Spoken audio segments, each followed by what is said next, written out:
दोस्तों आज के वीडियो में मैं रेलवे ग्रुप डी की टॉप 5 पोस्ट बताने वाला हूं जो कि मुझे लगता है कि बेस्ट है। तो जब भी आप रेलवे ग्रुप डी का फॉर्म भरें तो आपको पोस्ट प्रेफरेंस भरने को मिलेगा। तो आप अपने पहले नंबर पे कौन सा रखें और 5वें नंबर पे कौन सा रखें। आपको बता दूं कि टोटल 11 पोस्ट पर भर्ती होने वाला है। तो आप एक ही फॉर्म भर के सारे पोस्ट को चुन लेंगे तो आपको पोस्ट की प्राथमिकता और नंबर मार्किंग के आधार पे आपकी जो है पोस्ट मिल जाएगी। तो आज के वीडियो में टॉप 5 वो मैं पोस्ट निकाल के लाया हूं जो कि मुझे लगता है बेस्ट है। तो मैं 5वें से स्टार्ट करके आपको पहले नंबर पर जाऊंगा। तो आपको इसी तरीके से अपना पोस्ट प्रेफरेंस भर लेना है। मैं इसके बारे में थोड़े बात करके आपको बताऊंगा और ये भी बताऊंगा कि इसको मैंने अपने टॉप 5 जो है पोस्ट या प्रेफरेंस में क्यों रखा है, ये पोस्ट के बारे में। हमारा 5वां जो पोस्ट है ये है असिस्टेंट लोकोमोटिव शेड। एक लोकोमोटिव शेड होता है जहाँ पे हमारी जो इंजन है जिसको हम लोकोमोटिव बोलते हैं रेलवे की भाषा में, इसका मेंटेनेंस और रिपेयर का काम करने वाले जो टेक्नीशियंस होते हैं उनका आपको हेल्प करना होता है। और इसकी जो ड्यूटी होती है शिफ्ट वाइज डे और नाइट दोनों होता है। इसको मैंने टॉप 5 में इसलिए रखा है क्योंकि पोस्टिंग है ये बड़े स्टेशनों में हो जाता है। तो आपको एक सिटी इन्वायरमेंट मिल जाता है क्योंकि ये जो लोकोमोटिव शेड होते हैं ये बड़े स्टेशनों में स्थापित होते हैं। इसके अलावा अगर आपको एएलपी बनना है रेलवे में तो ये बहुत आसान मतलब बना देता है कि इससे आप जीडीसी और आपका एलडीसी दोनों के तहत एएलपी टेक्नीशियंस जेई और एसएससी जैसे पोस्ट पर प्रमोशन पा सकते हैं। इस 5वें नंबर पर मैंने इसलिए इसको और रख दिया है क्योंकि एक तो आपकी जो पोस्टिंग होगी लोकोमोटिव शेड में होगी जहाँ पे पूरा दिन कुछ न कुछ काम चलते रहता है, इंजन का शोरगुल आता रहता है। तो आपको बहुत मतलब थोड़ा सा इरिटेटिंग हो सकता है क्योंकि वहाँ पे बहुत नॉइजी इन्वायरमेंट होता है। इसके अलावा मैंने 5वें नंबर पर इसलिए रख दिया है क्योंकि आपके कपड़े गंदे हो सकते हैं। जो पोस्ट मैंने अपने चौथे नंबर पर रखा है ये है असिस्टेंट C&W यानी carriage and wagon department. Carriage बोलते हैं हमारा जो पैसेंजर ट्रेनों का जो पीछे वाला भाग होता है, जो कोच होता है, उसको कैरेज बोलते हैं। वहीं अगर हम मालगाड़ी के जो डिब्बे होते हैं उसको वैगन बोलते हैं। तो इनके जो है मेंटेनेंस के काम करते हैं ये लोग। और इसके अलावा जो इनका व्हील होता है, चक्का होता है, इसके अलावा बियरिंग, कपलिंग और बफर्स को भी ये लोग मतलब चेक करते हैं। रोलिंग इन और रोलिंग आउट पर भी इनकी ड्यूटी लगाई जाती है जहाँ पे गाड़ियों के अंडर पार्ट्स को ये लोग चेक करते हैं। इसके जो ड्यूटी है ये शिफ्ट वाइज होती है, दिन और रात 8 घंटा होती है। इसमें मैंने टॉप 4 में इसलिए रखा है क्योंकि इसकी जो पोस्टिंग होती है ये बड़े स्टेशनों पे होती है जहाँ पे स्टेशन में हमारी गाड़ियों का इंस्पेक्शन होता है या फिर पीट लाइन जहाँ पे इनका मेंटेनेंस होता है वहाँ पे पोस्टिंग होती है। तो एक अच्छा चांस रहता है कि बड़े स्टेशनों में पोस्टिंग हो जाता है। इसके अलावा आप रेलवे ग्रुप डी में काम करते हैं बट आपको एक ऐसा इन्वायरमेंट मिलेगा कि आपको लगेगा कि नहीं आप जो है टेक्नीशियन टाइप के आपका जो है लुक लगेगा। अब बात करते हैं कि अपने तीसरे पोजीशन पे मैंने कौन सा पोस्ट रखा है।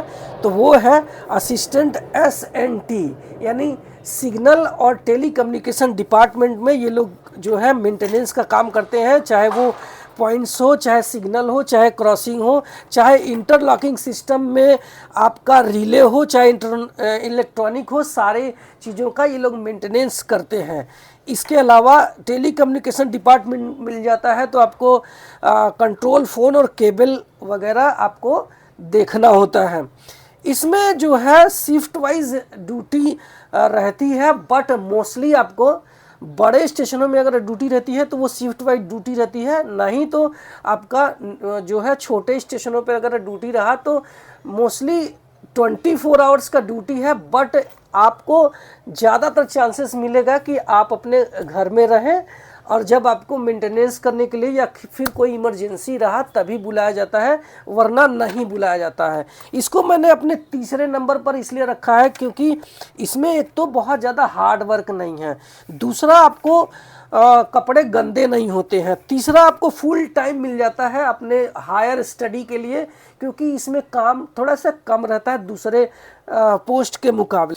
अब बात करते हैं दूसरा जो हमारा पोस्ट है इसमें लिस्ट में, टॉप 2 असिस्टेंट TRD यानी ट्रैक्शन एंड रोलिंग डिपार्टमेंट का असिस्टेंट के रूप में आपको काम करना है। इसके जॉब प्रोफाइल की बात करें तो आपने OHE देखा होगा, जिससे हमारी सप्लाई, हमारी ट्रेनें, हमारा लोकोमोटिव लेकर के हमारा इंजन चलता है, और उसी OHE से रिलेटेड सारे इंस्ट्रूमेंट, चाहे वो केबल हो, चाहे हमारा कैटनरी वायर हो, चाहे आपका ये ड्रॉपर हो, चाहे इंसुलेटर हो, सारी चीज़ें का मेंटेनेंस काम करना होता है। एक चीज़ बता दें कि अगर आपको हाइट से या ऊंचाई से डर लगता है तो आपके लिए ये पोस्ट नहीं है, क्योंकि इसमें बहुत ज़्यादा आपको ये एक टावर बैंगन मिल जाता है, जो कि एक तरह का हमारा एक मशीन है, उसको एनर्जाइज करके हमको सेक्शन में लेके जाना होता है, और उसके ऊपर चढ़ के हमको OHE का मेंटेन करना होता है। तो अगर आप उसके छत पे चढ़ेंगे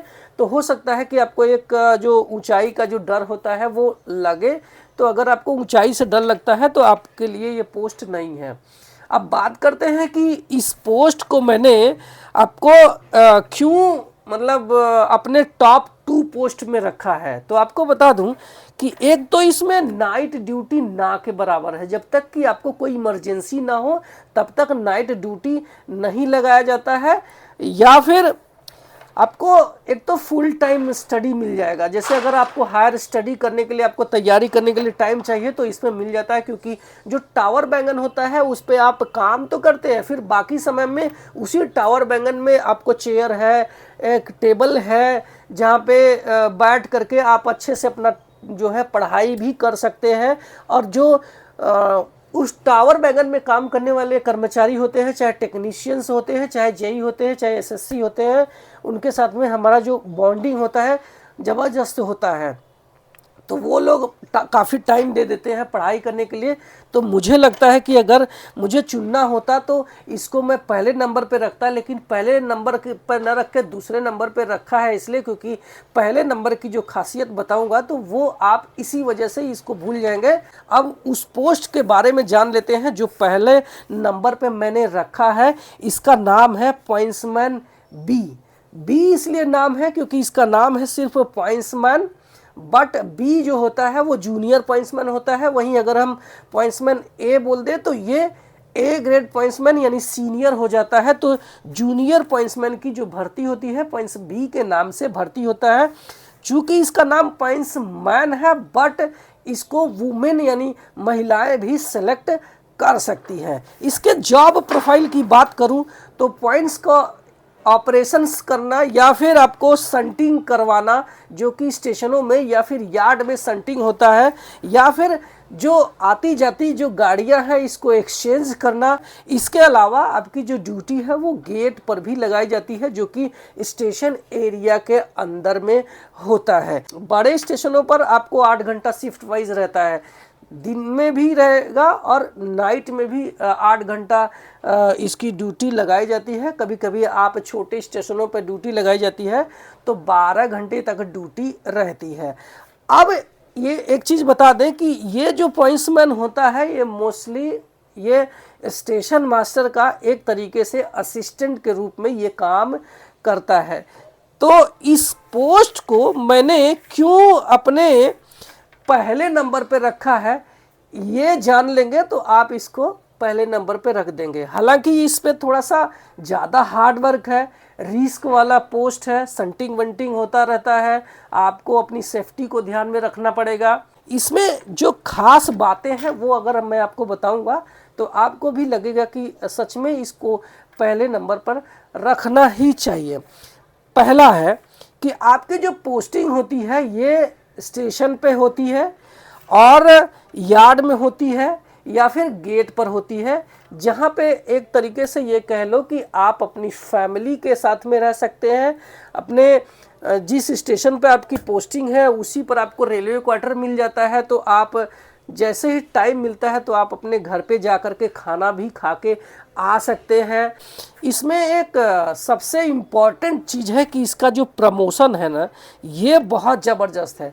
आप इसके जीडीसी के तहत रेलवे के सारे पोस्ट पर जा सकते हैं। इसके अलावा एलडीसी के तहत आप स्टेशन मास्टर, इसके अलावा ट्रेन मैनेजर, इसके अलावा टीटीई, ये सारे पोस्ट पर आप रेलवे के एलडीसी वाले एग्ज़ाम के ज़रिए जा सकते हैं, जीडीसी के ज़रिए भी जा सकते हैं। जिसमें एक बड़ा फ़ायदा ये होता है कि जैसे ही आपका प्रमोशन ये पोस्ट पर होगा, चाहे वो स्टेशन मास्टर हो, चाहे ट्रेन मैनेजर हो, चाहे टीटीई हो, आपका जो यूनिफॉर्म है, जो आपका ड्रेस है वो बदल जाएगा, आपका जो काम करने का तरीका है वो बदल जाएगा। यानी जहां आप संटिंग करवाते थे वहीं आप ट्रेन के इंचार्ज बन जाते हैं, वहीं आप टीटी बन के टिकट चेक करने लगते हैं। आपका यूनिफॉर्म और आपके काम भी बदल जाते हैं, आपके जीवन स्तर का जो है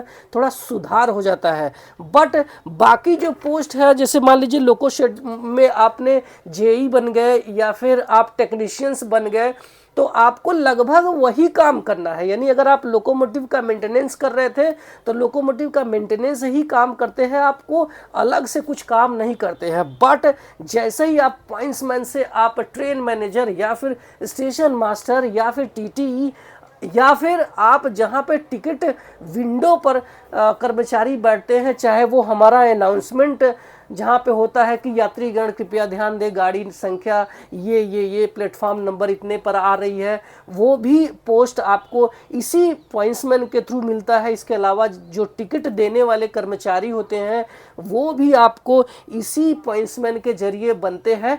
तो इसी वजह से इस पोस्ट को मैंने अपने पहले नंबर पे रख दिया है। उम्मीद है कि आपको ये वीडियो बहुत ही ज़्यादा हेल्पफुल लगा है। हेल्पफुल लगा होगा तो आप लाइक ज़रूर करें और अपने दोस्तों में ज़रूर पहुंचाएं। पहली बार चैनल पर आए हैं तो सब्सक्राइब करके जाना। इसका फॉर्म ज़रूर भरना जो कि 21 जनवरी 2026 से भारतीय रेलवे की ऑफिशियल वेबसाइट से भरे जाएंगे। Thank you so much.